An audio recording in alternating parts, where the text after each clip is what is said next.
There's usually not a lot left of a person once they're shot with a shotgun. A brutal killing. Blood was everywhere. The carnage, the just brutality. That was the worst scene that I've seen. A dark mystery with multiple suspects. And this case had all the classic elements of sex, money, and even drugs. That was the killer calling and telling them that the job is done. He needed to go in there and eliminate these problems in his life so he could have what he always wanted. I can protect you if you tell me the truth. I would not lie to you about a murder. The truth will be revealed. She knew that she was playing with fire. That's when the fuse was lit. Every day in North America, dozens of people are murdered. The key to solving the toughest of these homicides lies in the final 24 hours of the victim's life. To crack the case, detectives must reconstruct that critical timeline. The minutes and hours containing evidence that can help unlock the mystery and catch the killer.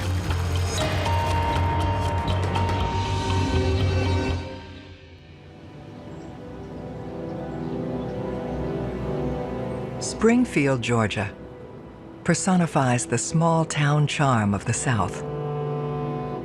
Springfield is the county seat of Effingham County. It's a quiet little community. It's rural, a lot of farmland. It only has 2 red lights. That's how small it is. Just a few thousand people. One hot summer night, violence erupts at one of the county's most respected homes.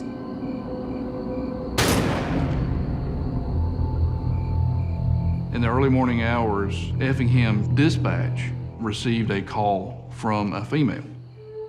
911. Help, please. Can I help you? What's wrong? Gun shot. You're shot. Yes, How did you get shot, ma'am? I don't know. It was difficult to make out what she was trying to tell them, but they did pick out a couple of words. Husband shot 2.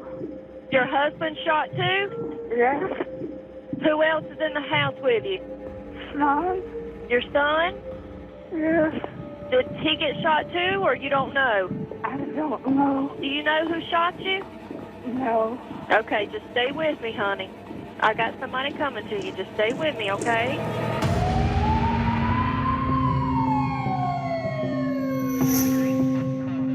Upon arrival, deputies locate 58-year-old Linda Height.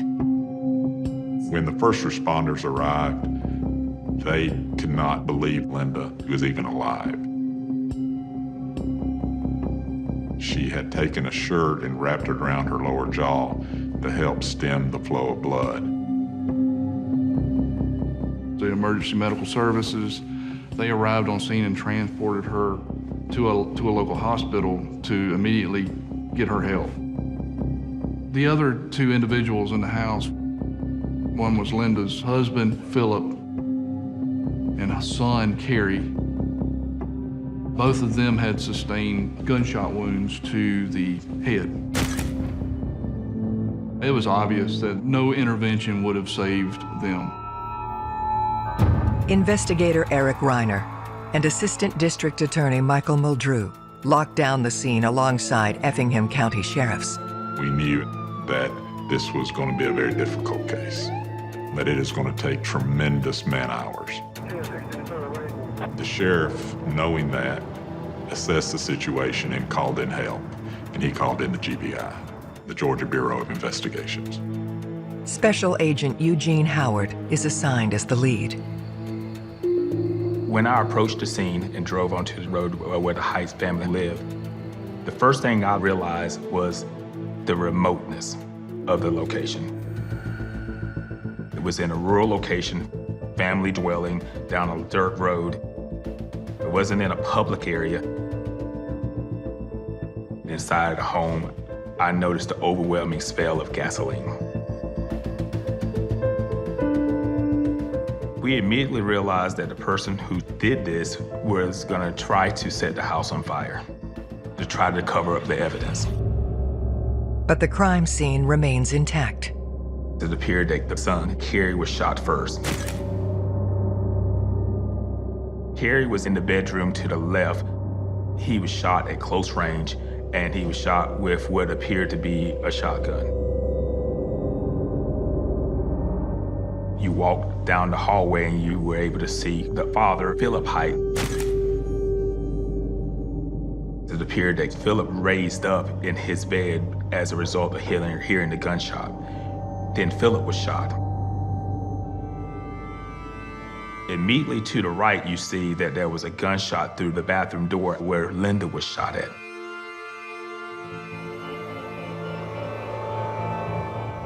Shotguns are destructive.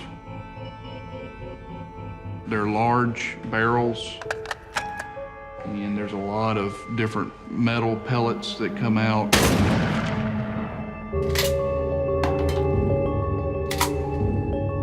There's usually not a lot left of a person once they're shot with a shotgun. Blood was everywhere. That's, as of today, was the worst scene that I've seen. As far as the carnage, just brutality of the scene, and the sheer will for Linda to live. We wish we could have talked to her, but at that time she was in major surgery in an attempt to save her life. To find the person who killed Philip Height and his son Kerry and left Linda for dead, investigators will need to reconstruct the last hours of the victims' lives. What you start thinking about as an investigator is the victimology. Why or what caused this family to be brutally murdered and assaulted? Initially, and from the evidence, it appeared to be a robbery or a break-in. There's a big hunting community in Effingham, so it's not uncommon to have a shotgun. However, there was no shells found at the scene. No person who wanted to come in and rob and shoot had a reason to pick up the shotgun shells, especially if they were gonna set the house on fire. This was different than a random burglary. There was nothing taken from the house. Stuff is still there, it's cash. There were wallets, there was jewelry, there was money and money clips. Truly nothing had been disturbed.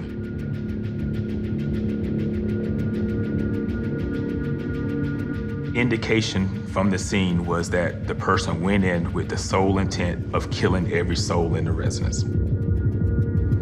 The apparent targeting of all three Heights in one attack directs them to examine the family history. Their family's been in this county since its foundation. Philip Height was well known, extremely well respected. He was connected with a lot of the movers and shakers in South Georgia, and if you wanted to get a real estate deal done, you went to Philip Height. Philip was the breadwinner.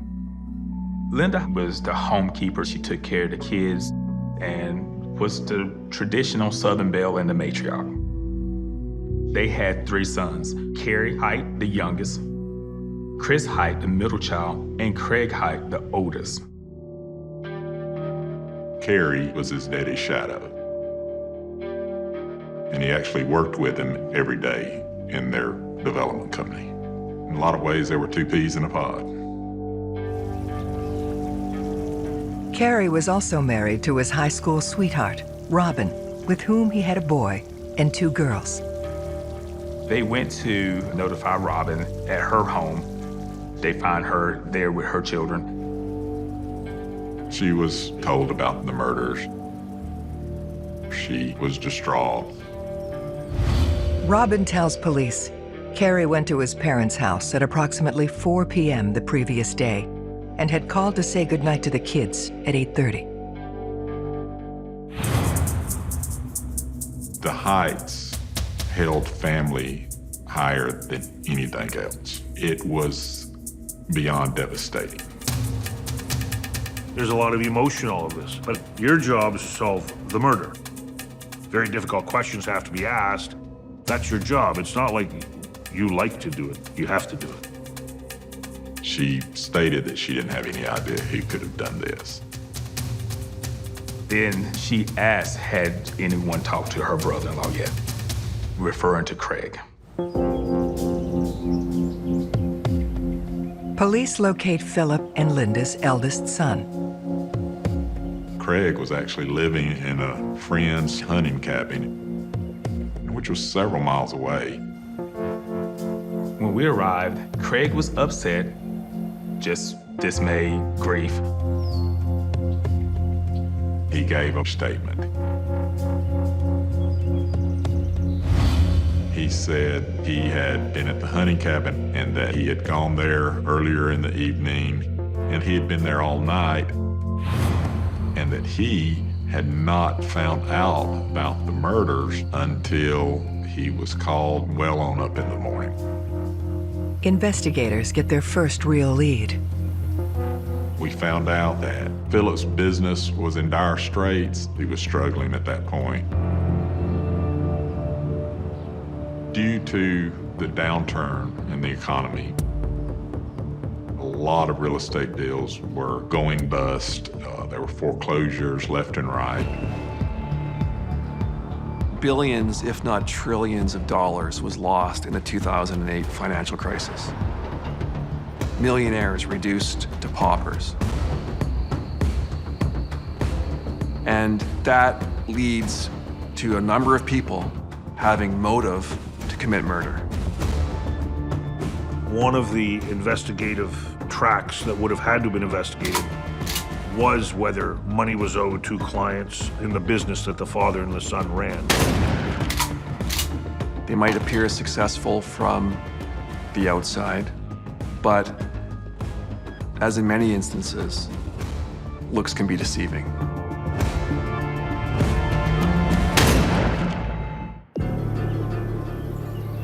Investigators discover the brutal attack on the Height family may be connected to the business Philip and his son Carrie ran together. There had been some contentiousness between Philip and some of the other people that he worked with in development business and bankers. And we thought that somebody did this to get back at him somehow. You must investigate creditors or persons that were involved in the business. Is it 10, 20, 30 million dollars at stake? People will do anything for money. As they start their inquiry, they receive a tip. This lady in Effingham County received a phone call, and she tells the sheriff that she had received it approximately the same time that she thought that the Height murders were being carried out. She could hardly hear them, but she could hear them say, "The deed is done." This happened that night, and that's what made the person who received the call think, hey, this might have something to do with the case. You cannot discount anything at that point. A lot of times, the leads that we get from the community actually result in some good information. So the first thing you do is you get phone records.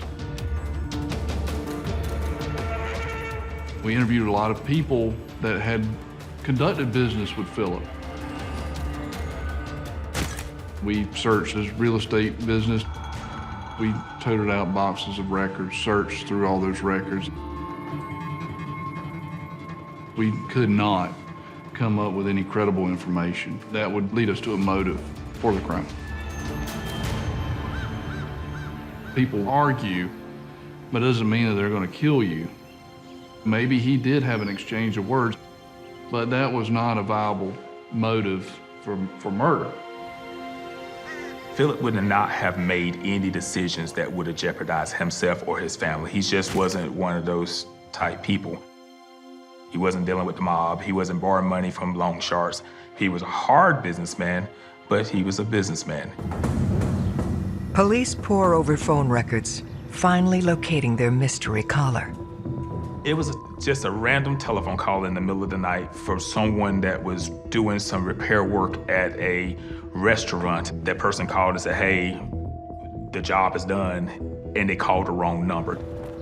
It just proved to be just a random telephone call, but it had to be investigated.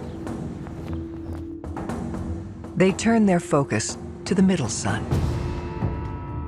Chris was a successful builder and lived close by Linda and Philip and was a real integral part of the family.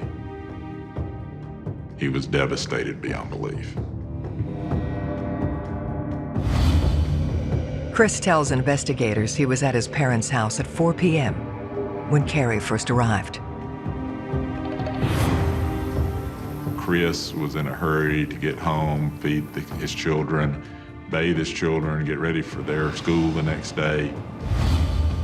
He reported that he was home with his wife that entire night, which was confirmed by his wife. But Chris does have an idea about where they should go next. Chris mentioned his father saying to him that he reported something to the local law enforcement. There was a meth addict down the road that was manufacturing methamphetamine. Philip called law enforcement and said, hey, this guy is selling meth in our neck of the woods. He actually went to prison for that. They thought that maybe this particular person had something to do with the death of Philip and Carrie Height. Police learned the man, Peter Hoffman, served close to 3 years for possessing and manufacturing methamphetamine. Crystal meth is a huge problem in the southern United States. And people who have a drug trafficking network will do anything to keep that network. And if you're a crystal meth dealer, you're a bad person, capable of terrible acts. And if you go to jail because somebody ratted you out, and you sit in jail and you stew and stew, in this case, it's entirely plausible that the father had a target on his back. They determine Hoffman lives just over a mile from the Height home. You have to track this down. You can collect all this evidence, but until you confront that person, you don't really know how it fits together.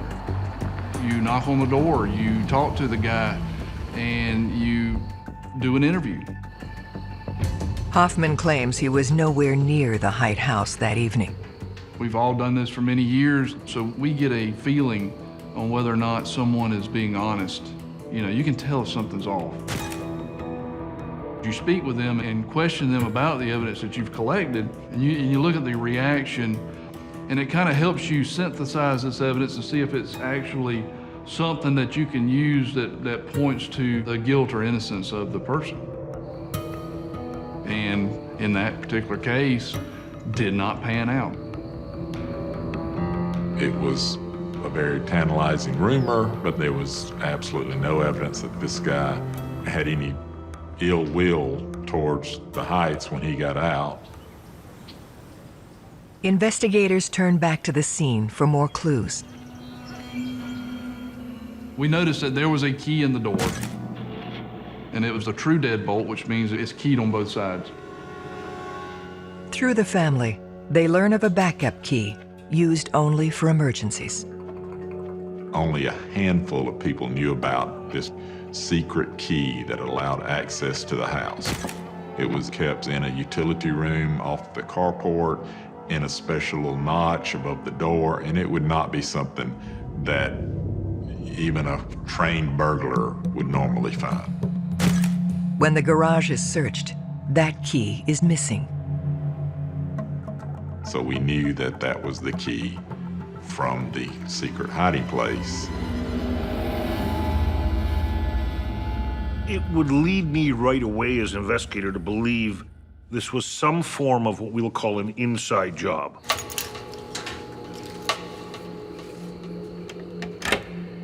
Since we had such a small number of people that knew about the key, it had to be somebody that was closely associated with this family and that actually had the intent to commit an execution.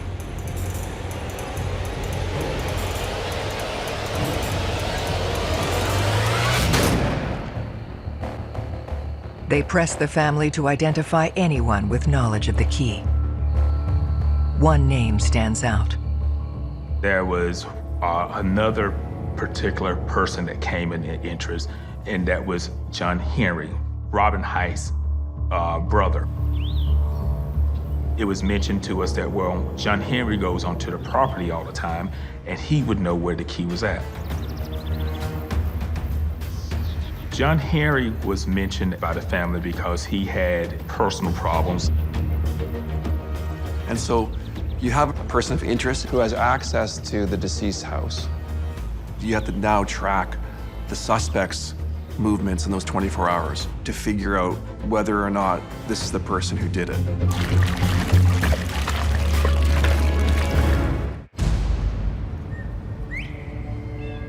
Police have identified family friend John Henry as a person of interest in the Height murders.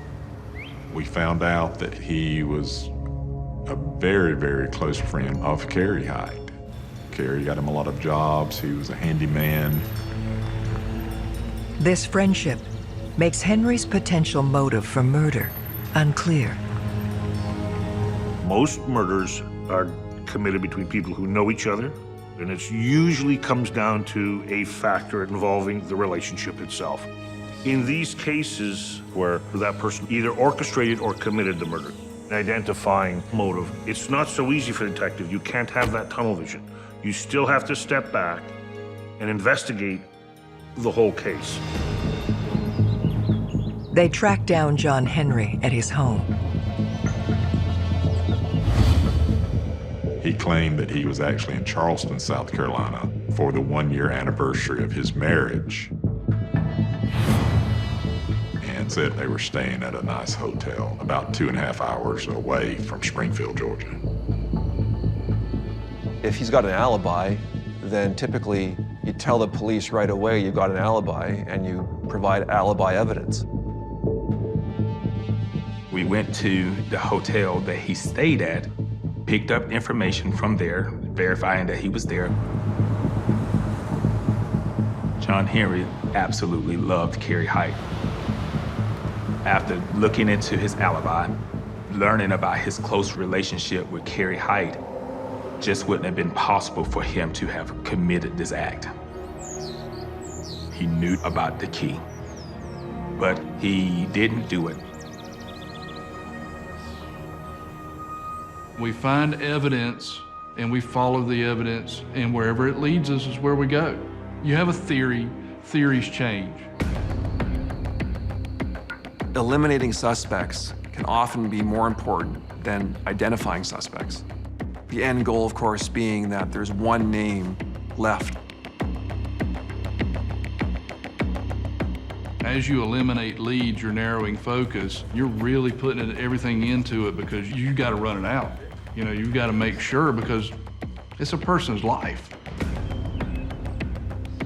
Of course, when something like this happens, it's like a thunderclap. People start looking and are paranoid. They don't know. They think they may be next, you know.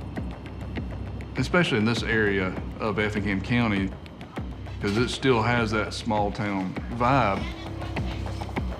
When we're dealing with small town murders, people love to talk. It's not the same as a big city where no one talks. It's the exact opposite. Rumors were spreading that Robin had been having an affair. Infidelity in and of itself is relatively common as we can base on the amount of divorces and separations that go on. When an investigator learns that the partner of the deceased had been cheating, that creates a different mindset for the investigator. Infidelity is often part of the motive of someone's death, and it has to be investigated.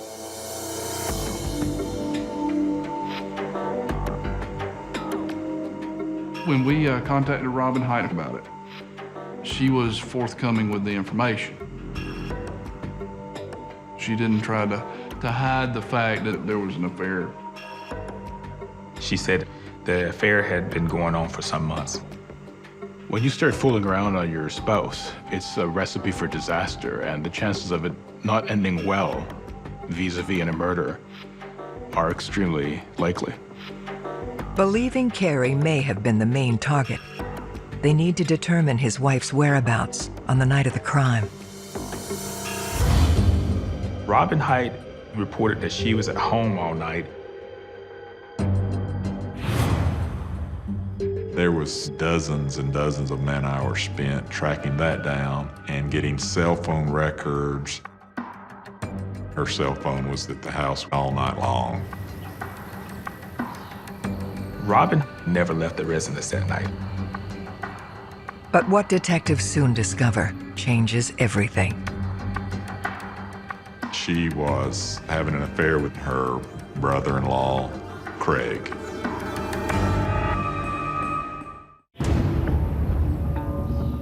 Allegations of an illicit affair cast suspicion on Philip and Linda's oldest son, Craig. We asked Craig about his relationship with Robin Height, and he's completely denied any sexual relationship with his sister-in-law. But we knew he was lying about the affair. That was a very crucial moment in the investigation. He's brought in for further questioning. We did a hard-hitting interview. He lied about the affair even more. So we scheduled him for a polygraph. He started to change his statements. He told us that he did have an affair. If someone is caught in a lie by police, they will often change their story afterwards. They will often backpedal. It shines the light on them because they didn't tell the truth in the first place. Craig's lie opens the door to a shocking suggestion that even for investigators is hard to stomach. People didn't think there was any way he could shoot his mom. Knowing the community, knowing the status of this family, we knew that we were going to have to leave no stone unturned and no questions unanswered.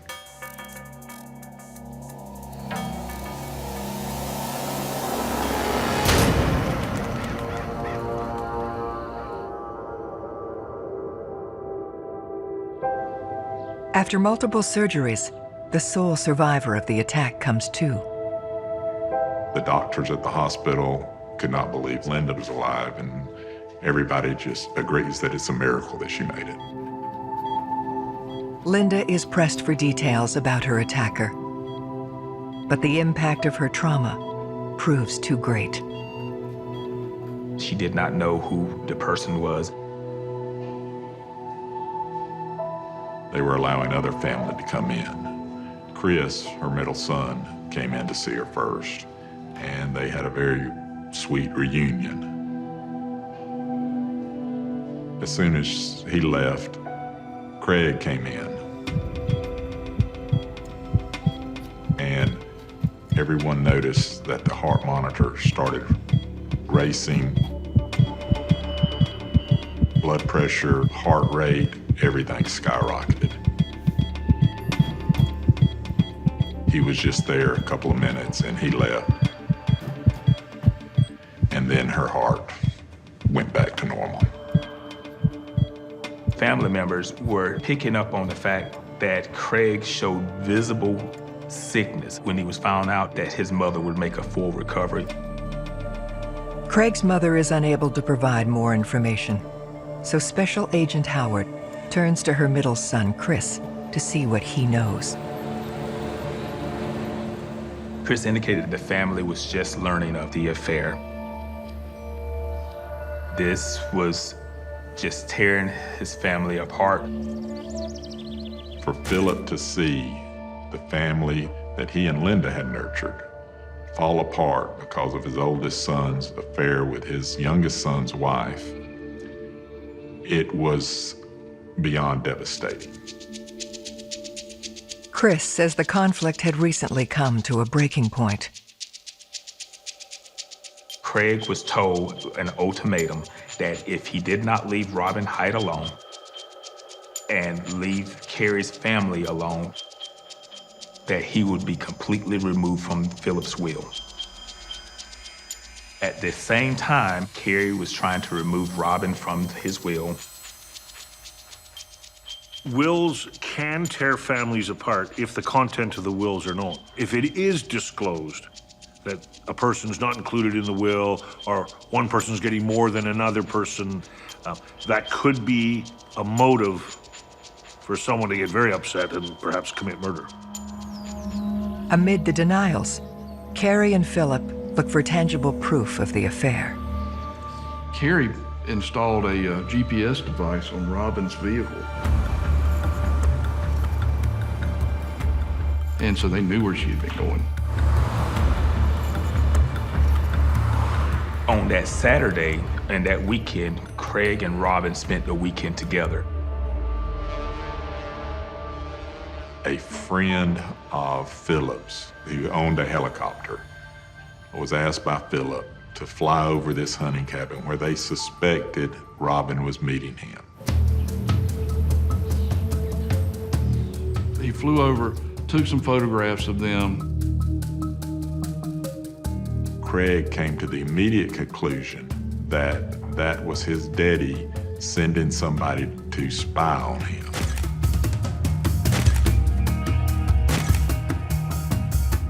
Craig had been confronted by Philip in the past, and he had denied it.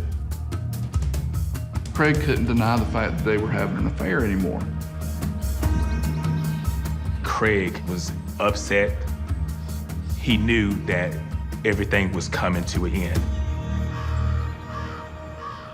The life that Craig wanted was the life that his brother lived. He wanted his brother's life. He wanted his brother's wife.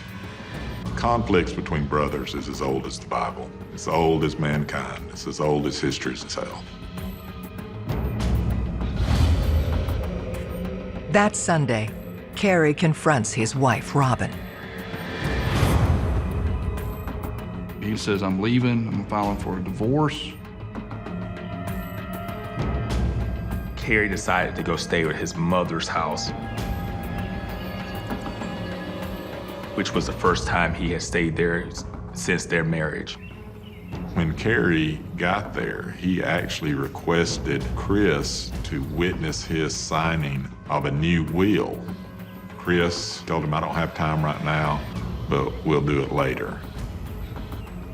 And unfortunately, there was no later. It's compelling circumstantial evidence, but still not enough for an arrest. The picture of the killer was coming into focus.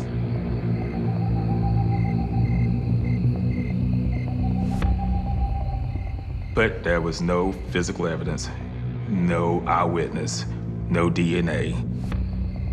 We knew, due to the nature of the crime and the people involved, that we didn't have to not only prove that Craig Height committed the crime beyond a reasonable doubt, but we also had to prove that no one else committed the crime.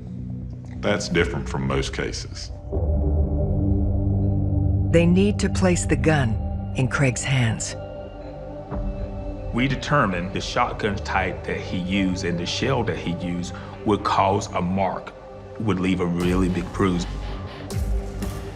So they asked Craig, would you mind removing your shirt? And he said that he had an accident getting out of a bathtub the other day, and he got some bruises. He was giving an explanation to a question that nobody was asking. When he pulled the shirt off, there were 2 bruises on this shoulder and 1 bruise on this shoulder. They were consistent with a shotgun being held. It was the moment that I knew without a doubt that Craig Height was the shooter. Investigators believe Craig Height had the means and the motive. to commit the brutal assault on his family. They now need to solidify the case. One of the most common misconceptions about murder investigations, for sure, is the need to arrest the killer right away. That's not the case. It's the exact opposite. You're trained to make sure before you lay a charge, you have a reasonable grounds of convicting the person you're charging. You gotta have that evidence first. We wanted to make sure there were no loose ends when we made that arrest. We knew that we were only going to have one good shot. For Craig Height to have the opportunity to commit this crime, several pieces need to fall into place. Those included for Philip, Linda, and Carrie to be at the same place at the same time with no witnesses around. They re-interviewed the one person with that knowledge, Carrie's wife, Robin. He hasn't said to me, I did it, or, my God, if he had told me that he had done it, I would have called you. I mean, honestly, I just did not believe that he would do that, or could do that. I can protect you, you tell me the truth. You bullshit me, I'm not gonna be able to protect you, but I'm gonna tell you something. If he did do this, and he thinks you told us something, do not think for 1 second that he will not walk up in your house and shoot you in the face just like he did them. If I knew something, I would have told you that day that you first questioned me. I would not lie to you about a murder. She provides a critical new detail. Rob and Craig are in communication with each other that night. And Robin says, you know, Carrie left me. His opportunity came to fruition when Carrie and Robin had a huge fight that Sunday. This proves that Craig knew Carrie was with his parents that night. While the evidence against him remains circumstantial, the timeline of that final fateful day shows he was the only one capable of committing the brutal attack. The spark started when Robin and Craig were confronted about the affair. That's when the fuse was lit. He talked to Robin Height, and he learned that night that Carrie was staying at the family home. That's when he decided it's what he needed to do. He needed to go in there and eliminate these problems in his life.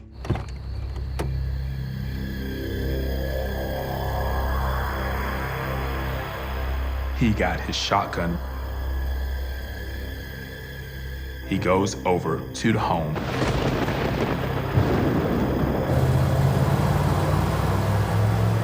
He uses the key to enter the residence.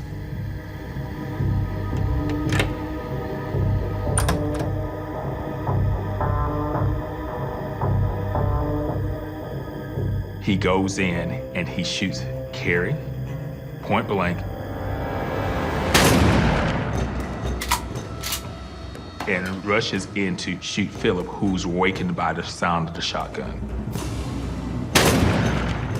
Linda, thank God, was not in the bedroom and was in the bathroom. He turns and shoots her as she opens the door. At that time, she's knocked out.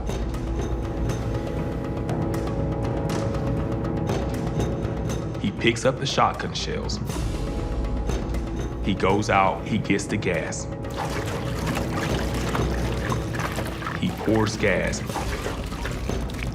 As he's going to set the fire, he hears his mother on the phone. At that time, he doesn't know if the local law enforcement will be there in a moment. He doesn't know how long she's been on the phone. He doesn't know if his brother Chris has been called, who is less than a mile away. So he has no other choice but to leave.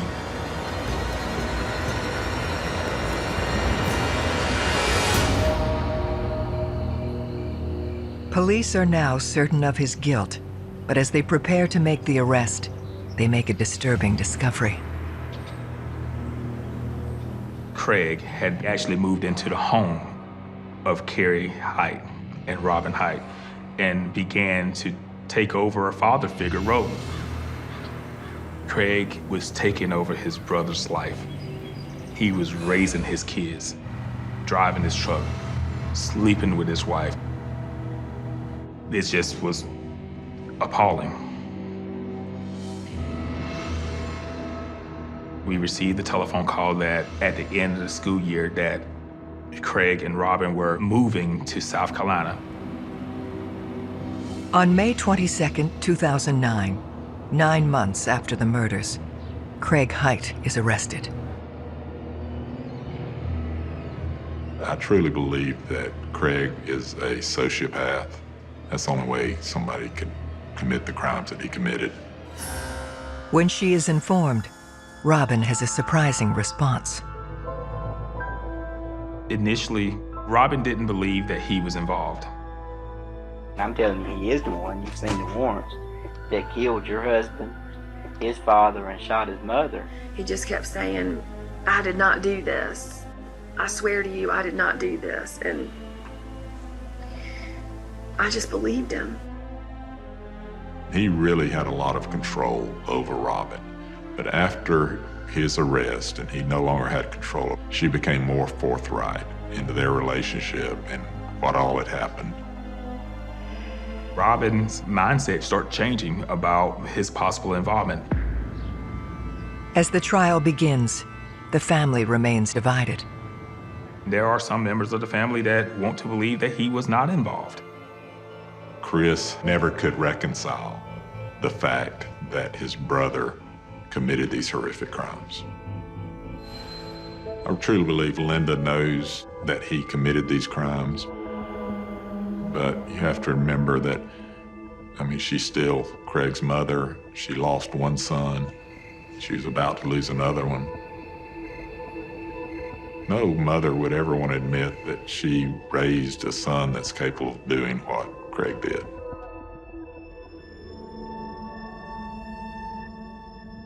The jury ultimately found Craig Height guilty of murdering his father and his brother and brutally attacking his mother. Craig Height is sentenced to 2 life terms, plus an additional 85 years. He essentially going to spend the rest of his life in prison. You work hard, you put all this effort into a case, and you get the verdict that you're seeking. You do feel good because you felt like justice has been served.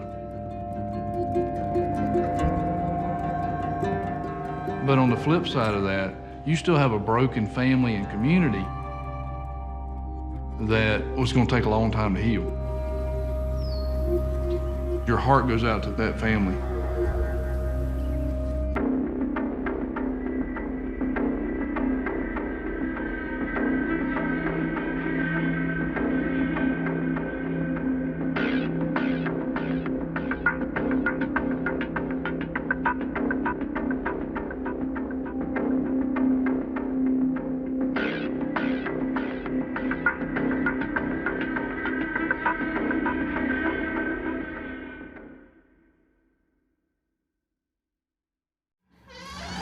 You did something stupid, and I believe you feel bad about it, and that's why you're all freaked out right now.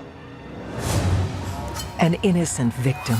And I said, you'll never believe it. I'm going into apartments looking for body parts. And it was horrible. In my numerous years of law enforcement experience, I've never seen anything as shocking and as horrific as that in my entire life. A gruesome killing with multiple suspects. This is your girlfriend. I understand. Okay. We found a body. The truth will be revealed. I think his problem was that he thought that he was smarter than we were. Every day in North America, dozens of people are murdered. The key to solving the toughest of these homicides lies in the final 24 hours of the victim's life. To crack the case, detectives must reconstruct that critical timeline. The minutes and hours containing evidence that can help unlock the mystery and catch the killer.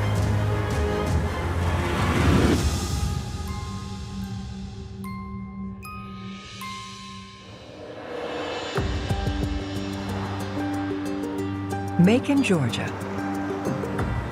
A city known for its old manor homes, Southern rock and roll, and the prestigious Mercer University. Mercer is Macon. It opened in 1823, so you're talking well over 200 years worth of history there. And it's known as being one of the top schools in the country. At the entrance to Mercer's law school sits the now infamous Barristers Hall Apartments. I came to Macon to go to law school in 1995 and saw the apartments, and they looked totally different from what you saw today. They were extremely run down. There were no balconies, no wrought iron, no patios, nothing. And the people, especially at the law school, were so excited when we bought them and did the first renovation. So we felt like that it was a good investment as long as the law school didn't move. We would be good. But you don't expect what happened to happen either. The day that everything changed was June 30th, 2011. My office received a phone call from some of our investigators stating that they were going up to the Barrister Hall Apartments. And the only thing that we knew was that a student had been missing and no one had heard from her within about a 4-day time frame. The missing woman is 27-year-old law student Lauren Giddings. Lauren Giddings had just graduated law school. I mean, she was a very pretty girl, tall. She was athletic. She loved to run, came from a good family. She was preparing for a big move to Atlanta to live with her boyfriend. And she kind of had everything going for herself. She was very vivacious. She just had a beautiful smile, and she loved her dog. When I picture her in my mind, that's the picture I have. It's her smiling and holding Butterbean. Detectives Randy Gonzalez and Dan Shirley are assigned to the case. When the case first pops off, all the detectives in the Bureau, the Violent Crimes Unit, were called out to the scene. Her friends that she hangs out with said they haven't heard from her, which is unusual because of if they text her, she would normally text back to them at some point in time. The first place they search is Lauren's apartment in Barristers Hall. Nothing looked to have been disturbed in any way. It appeared to be in its normal state. The only thing that we saw that was probably out of place was the fact that her purse, her cell phone, and her keys were still there in the apartment, and that her vehicle was still parked in front of her apartment, which was suspicious in itself. We're thinking, what's happened to her? You know, has she been abducted? Has something happened to her where she can't get help for herself? Our crime scene investigators were called to the scene, at which time they went into the apartment and they conducted, the process of fingerprinting, looking for DNA, any type of evidence of what may have happened or anything that could tell us what happened. They used luminol, which it lights up the blood under a black light. And when they sprayed her shower with that, it glowed like a Christmas tree.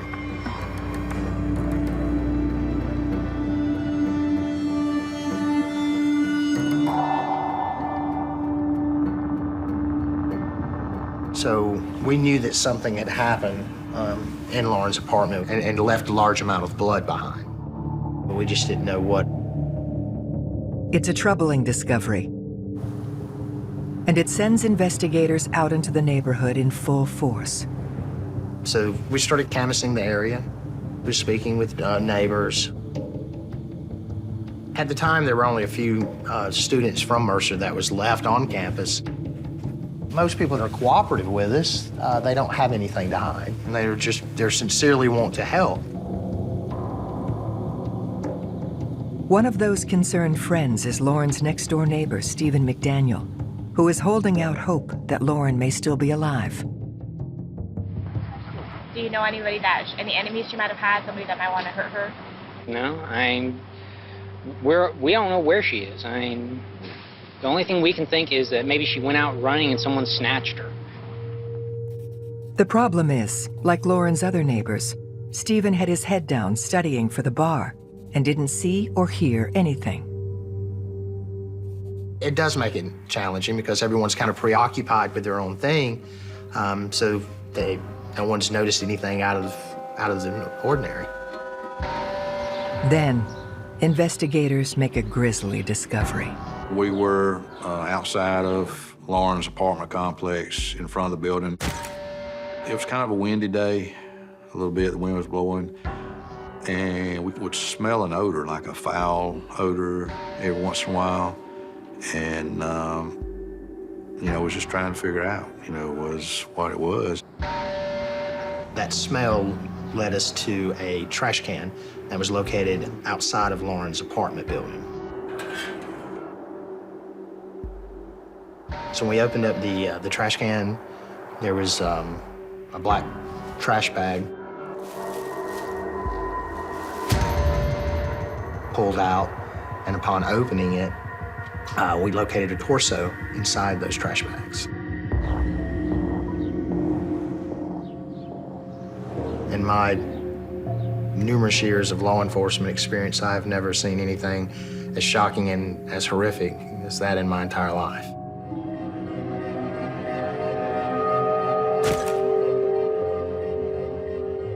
And unfortunately, we had a pretty good idea that it was Lauren's body. Detectives won't know for certain until the autopsy results come in. But until then, they're treating Lauren's disappearance like a homicide. I drove up, and the officer stopped me, and I said, I own this place. I need to get in here. So they let me through. And they had just not 30 minutes before found the torso and knew that we had a murder.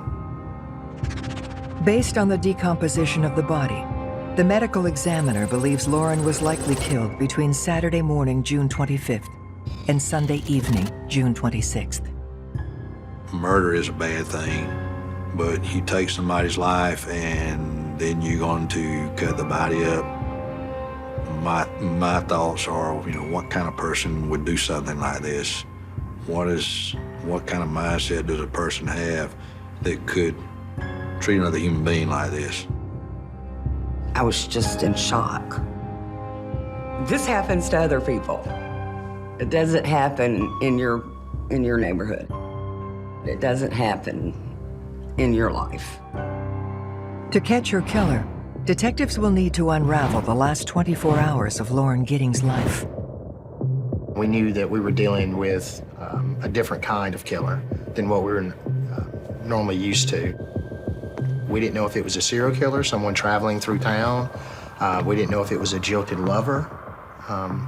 We had no idea what we were dealing with. Quite honestly, I felt like it was somebody random and that we were never gonna know. When we see dismemberment used in any case of murder, number one, it can have a strategic or an instrumental purpose, which means to conceal the body in smaller parts so that it's never found. But often it can also have a symbolic or sexual purpose. There is actually a disorder called mutilophilia, which describes an offender's need to dismember and mutilate a body. So in other words, the murder is just step one, and it's what comes after that's really motivating them.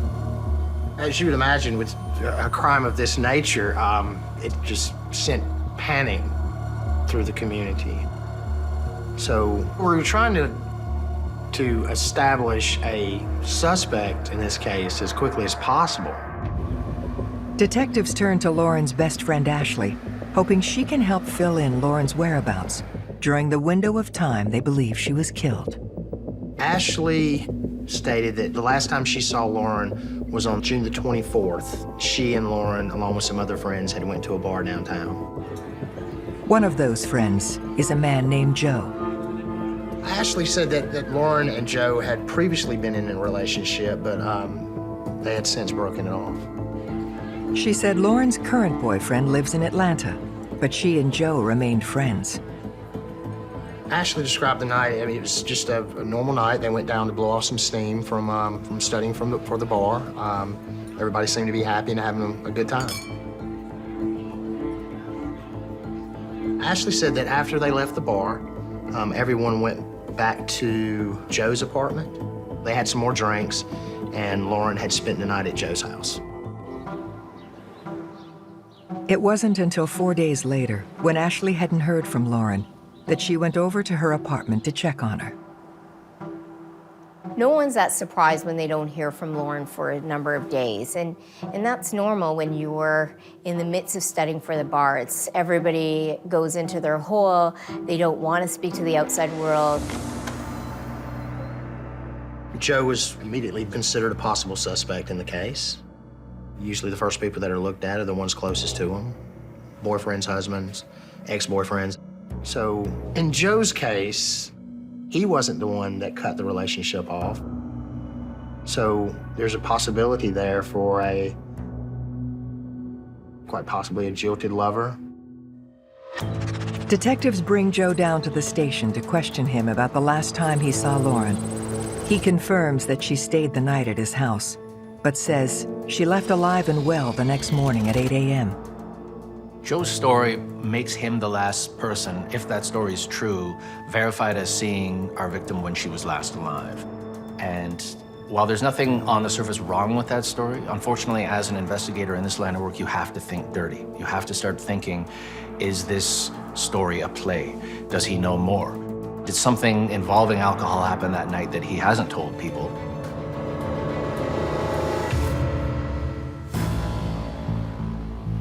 After finding what investigators believe is Lauren Giddings' dismembered torso in the trash can near the Barristers Hall apartments, suspicions are swirling around her ex-boyfriend, Joe. The pressure was very, very intense. Like I said, due to the nature of the crime, a city in panic, and so we needed to give them answers as quickly as possible. And Joe was the last person to see her alive. During the interrogation, Joe remembers something. When Lauren left his apartment on Saturday morning, she said she might try to sneak into the local country club later on that afternoon. So I went to the Healy Point Country Club, and she was actually captured on camera at the country club out by the pool and ordering a drink. The significance of the camera footage is that it gives us a new timeline of when the last time Lauren was alive.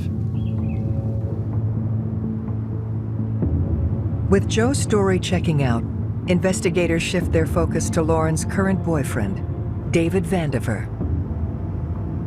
David lived in Atlanta, an hour away. He was an established attorney out there. He was about 20 years older than Lauren. We'd received information that David had planned on proposing to her, but he had also admitted that their relationship was a little rocky.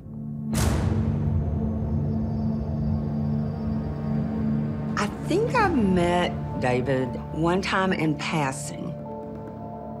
I don't know him that well.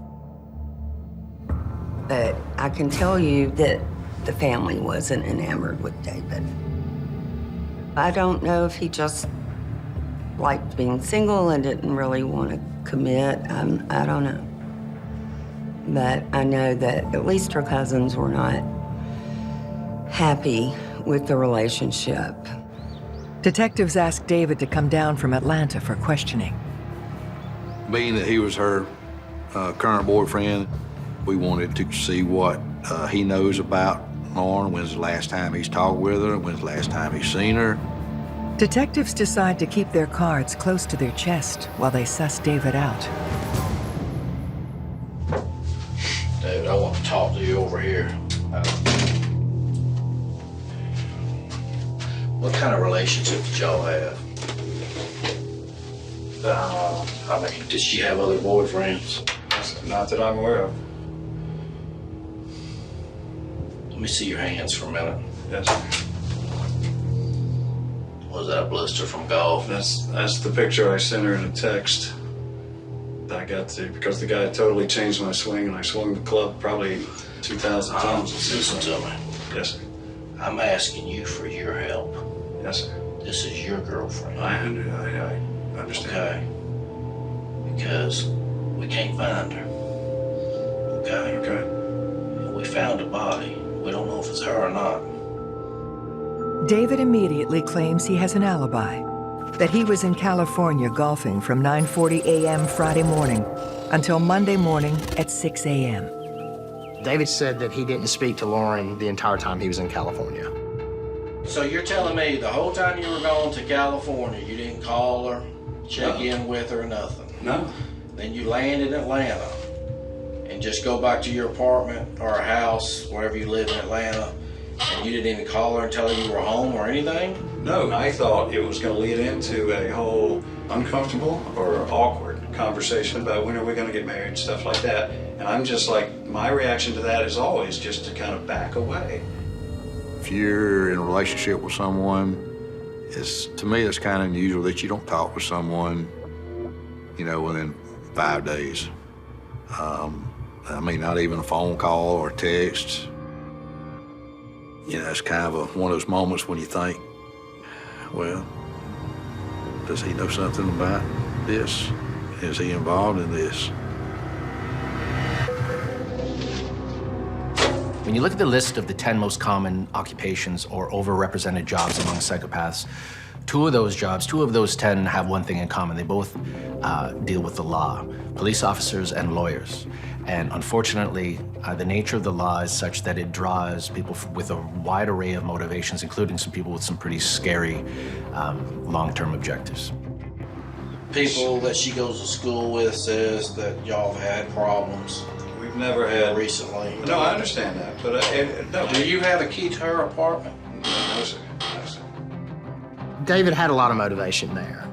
It very well could have been the fact that David, being the successful older man, and Lauren being the trophy, the fact that Lauren had spent the night with Joe a couple of days beforehand, we didn't know possibly if David knew about this and had, done harm to her.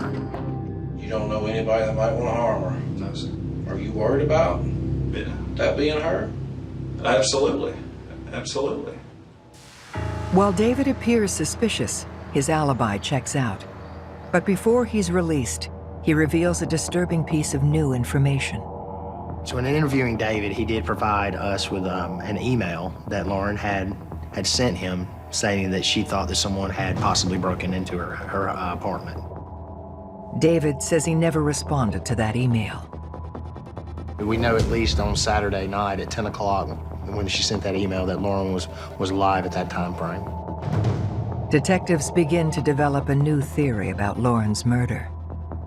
Well, that was significant in the fact that now if we have someone that's broken into her apartment, we also have a possible another suspect on the case.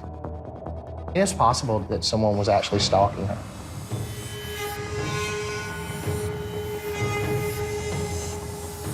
So stalkers can be broken down into two categories, sight stalkers and the resentful stalker.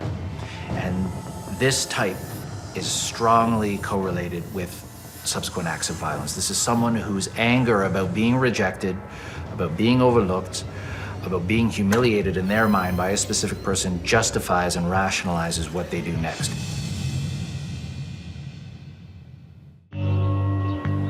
Detectives are exploring a theory that whoever killed Lauren Giddings in her apartment might have been stalking her. There was no forced entry to the apartment. Your thinking process is, did she let someone into her apartment? Was the apartment unlocked at the time? Did someone enter in? If no one forcibly broke in, how did they get in? You can't break in through the doors. The doors are solid wood. They're set in a steel casing that is set into the concrete. So when the deadbolt goes through the steel casing, it goes into concrete, and unless you have an axe, you can't chop down that solid wood door. Someone had to have a key, either a spare key or a master key. And well, we knew that one person that had a spare key to the apartment complex was the maintenance guy. Detectives tracked down the maintenance man at the Barristers Hall Apartments, David Dorer. He was a law student himself and very much dedicated to finishing his degree and practicing law. He said that he didn't keep a close eye or have a lot of contact with the other occupants of the apartment complex unless he was doing a job for them. Investigators asked him when he last saw Lauren.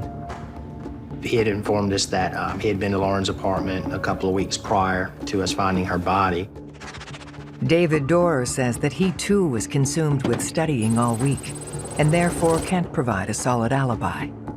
The fact that David, the building's maintenance man, had access to that room and to the saw and would have had access to all the residents' personal information, to keys to their units, could have wandered through the halls and around the grounds under the cover of darkness and had a lawful pretext for doing so. To me, I mean, it seems like it was a good fit.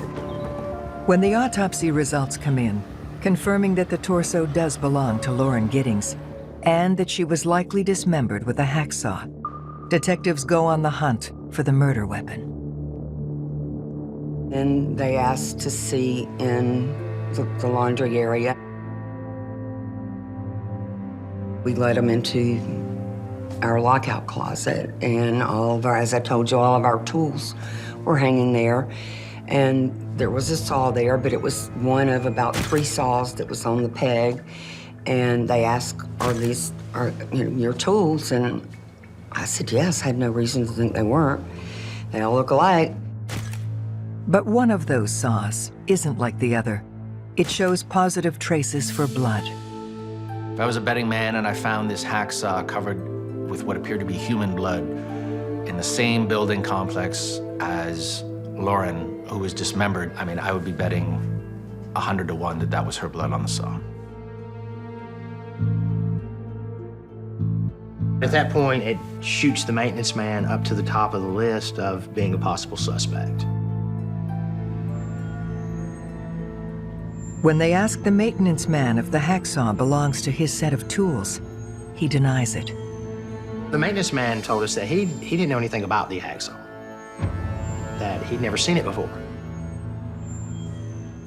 We're lied to all the time, so for him to not be truthful about the hacksaw would not be unusual in a case at all.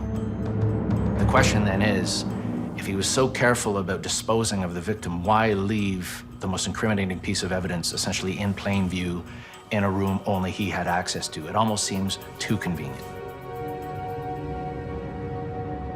While the hacksaw is sent off to forensics, detectives fend off a media firestorm. When you got a crime like that and, people are wondering what happened, people want answers. They want to know, what are you doing? Or, do you have any suspects? We kept calling every day trying to find out new information. So I'm sure the police department felt the pressure. It was definitely the main thing everyone in the community was talking about. Facing immense pressure to solve Lauren's murder, detectives bring in over 20 members of the police force to help bring her killer to justice. I think once they found the hacksaw in the laundry room or maintenance room of the development, they knew that it had to be someone who either lived in that development or was very close to it. Detectives begin a thorough search of every apartment in the complex. There's only one person who doesn't willingly consent, Lauren's classmate, Stephen McDaniel. The way the apartments were set up, there were 2 downstairs apartments and 2 upstairs apartments. And Lauren lived in the apartment upstairs to the left. Stephen lived in the apartment upstairs to the right. So they were kind of next door to each other. Stephen is a very different person. He seemed a little socially awkward. Some of the conversations he would have with me when I was on site working in the flowers or whatever, he'd stand there and talk to me for 30, 45 minutes about the entomology of bugs. And that was Stephen. Suspicious about why Stephen won't voluntarily allow a search of his apartment, investigators question him downtown. And I remember getting so upset because they were treating Stephen differently. All right. I just gotta ask you a few more questions. I remember saying to one of my friends that they're stereotyping. You stated that you're willing to do anything to help me. If I can help, I will, but... By helping me, I've asked everyone there, and everyone in the apartment complex has agreed, except you. It's the lawyer in me, I suppose. I mean, what can I say? I just needed to know. Just the way that he was acting was suspicious in general to me. How'd you get this mark down here on the chin? Place I've been picking at. Problem is this hair right here, right in there. I don't know what it is. It gets infected or ingrown, and whenever I scratch at it, it starts to get irritated. So you don't want me looking in your apartment at all? If you want to look there and see if Lauren is there, I'll walk you through it. You don't have no problem with that? No. Okay. Investigators went over to the apartment and began searching it.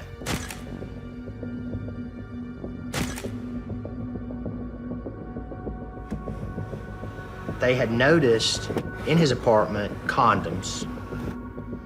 And we knew that within speaking with him that he had made some comments about saving himself for marriage, that he was a virgin.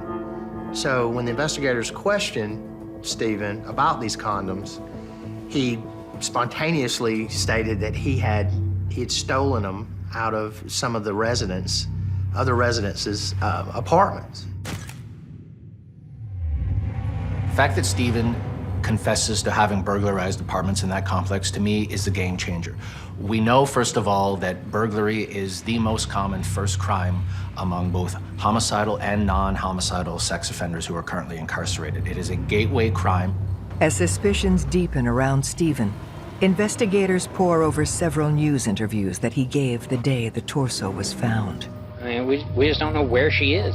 What about in the parking lot area? I know they've been doing a lot of, I think that's where they have recovered the body or whatever they recovered from there. Body? Had you seen anything there? Had you seen anything there? I mean, we don't know if this is the same person. You know what I mean? Like, they took out a body there earlier. We don't know if it's the same person or not. So that's why we're trying to ask people if they know who lived there. Are you okay, sir? I think I need to sit down. Okay. When I saw the way that he acted when he found out that there was a body in that trash can, I mean, you knew that this man knew something about the murder. Without a shadow of a doubt. It's right there in front of your face. But not everybody believes Stephen is guilty. The Stephen that I had met could never have done this. And I didn't believe it for a minute.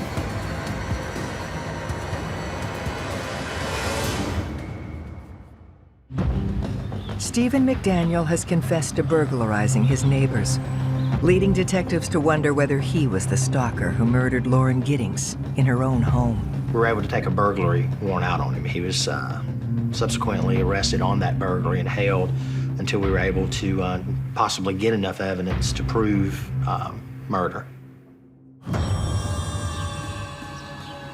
With Stephen in custody, investigators obtained a search warrant for Stephen's apartment, where a more detailed search at that time was conducted. And during that search, they located a pair of panties.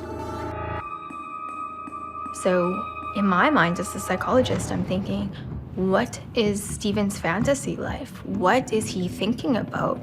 What is sexually arousing to him, and how may have Lauren fit into that? They send the underwear to forensics for DNA analysis. Meanwhile, they make a startling find in Stephen's apartment. I guess it was the second or third day, and I arrived at the apartment, and they called me over. One of the detectives called me over, and he said, "Do you recognize this?" I recognized it, and I said, "It's a master key. Where did you get it?" And he said, "It came out of Stephen's apartment." And I was absolutely devastated. I was feeling like, oh my God, am I the one that lost this key that Stephen found? And is this my fault? But they didn't find just one key. There were 2 keys that were found in the apartment. One was a pass key. There was another key found that was actually a key that fit the lock to Lauren Giddings' apartment. Armed with this incriminating evidence, detectives interrogate Stephen McDaniel for the second time that evening. What's wrong? You know Detective Patterson, right? Yes. Do you remember? Put your hands up here. You remember us talking earlier tonight, right? Yes. The first thing that the investigators who interviewed him asked Stephen was, did he hurt Lauren? He doesn't say anything. Stephen just kind of puts his hands up on the table in the interview room and just kind of stares off into space. Look, just tell me what happened, brother. I don't know. Well, where's she at? I'm asking you for your help. I don't know. I need you to tell me what you want me to tell her mother. I don't know. Do you need to see what you told the media? It was on the 11 o'clock news. Well, I'm asking you. Tell me. I want to know. I don't know where she is. I think it was a desperation move on his part. Stephen, at that point, he probably knew that he'd been had, or that the gig was up, and he didn't know where to go from there. Where were you at yesterday? At home. What'd you do at home? Tell me everything you did yesterday. From the time you woke up to the time you went to sleep. I don't know. Stephen, you're gonna look at this right here, this little girl right here, and you're gonna say you don't know? I know you know. I don't know. Yes, you know. You did something stupid, and I believe you feel bad about it, and that's why you're all freaked out right now. Detectives interrogate Stephen for 3 hours, trying to get him to confess, but they get nowhere. In Stephen's case, the fact that he clams up, lawyers up, whatever term you want to use, and essentially doesn't want to speak to investigators or confess, the joke is that his browser history does the confessing for him. On his computer, we located websites of sadomasochism. There was bondage on his web browser. We also located where he had looked up on how to get away with murder. We also found where he had looked up on how to dismember a body. I think what we see with Stephen is somebody who may have begun by thinking about Lauren, looking at certain materials online, and the more he looks at this, the more aroused he becomes, and he resorts to more intrusive kind of activities. So he starts taking pieces of clothing from her, letting himself into her apartment using a key. So he becomes occupying of her personal space, violating her, if you will, in more and more intrusive ways, to the point where perhaps this was what we would refer to as a lust murder, where he, is pairing his sexual arousal with cruelty.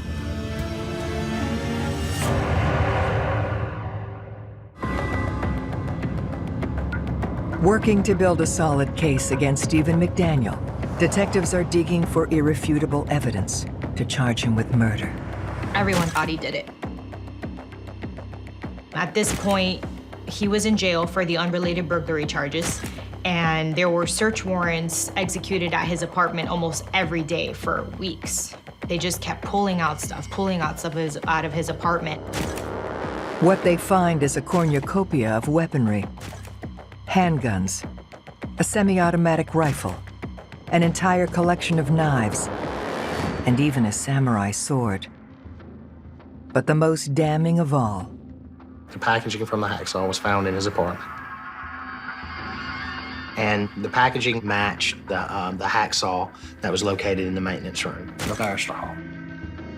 I'm not sure if this is just laziness and stupidity, but I wonder he is so dangerously disordered and paraphilic if that packaging was some kind of souvenir for him. Stephen was a law student, and I think his problem was that he thought that he was smarter than we were. But I will tell you this, in my career as being an investigator and investigating homicides, he's the only one that I've ever known of to be stupid enough to get on camera and speak about a murder that he's actually the one that committed. At that point, we believe we had enough circumstantial evidence to present it to the district attorney's office for the go-ahead on Stephen being charged with the murder of Lauren Giddings. While reviewing the evidence retrieved from Stephen's apartment, they discover yet another piece of the puzzle. Electronic equipment was also taken from Stephen's house, and there was also some videos found. One of those videos showed Stephen holding a pole up to Lauren's window and looking in. There was a timestamp on that. June 25th at 11:10 that night. The video in itself was very creepy. The fact that someone is in the privacy of their own home, conducting their everyday routine, business, and that someone has a camera pointed into your window watching your every move. Once that was presented to Stephen and his attorney, that's what led to Stephen confessing and taking a plea. Based on Stephen McDaniel's written confession, detectives can now reconstruct the final 24 hours of Lauren Giddings' life. On that Friday night, Lauren, Ashley, and Joe had went to a bar downtown. They'd had a few drinks. Afterwards, they went back to Joe's apartment. Lauren had spent the night there. Lauren had gotten up the next morning and went to Healy Point Country Club, where she had hung out by the pool and ordered a drink. June 25th, Saturday, Stephen McDaniel videoed through the window of her apartment around 11:10 p.m. that night. Stephen said he entered into her apartment at around 4:30 a.m. He said he came in the apartment that morning with a mask on.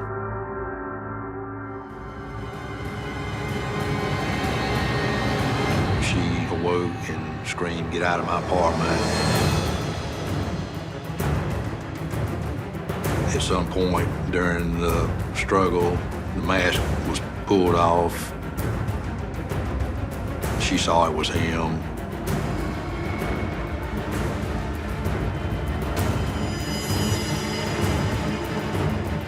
He confessed to strangling her to death.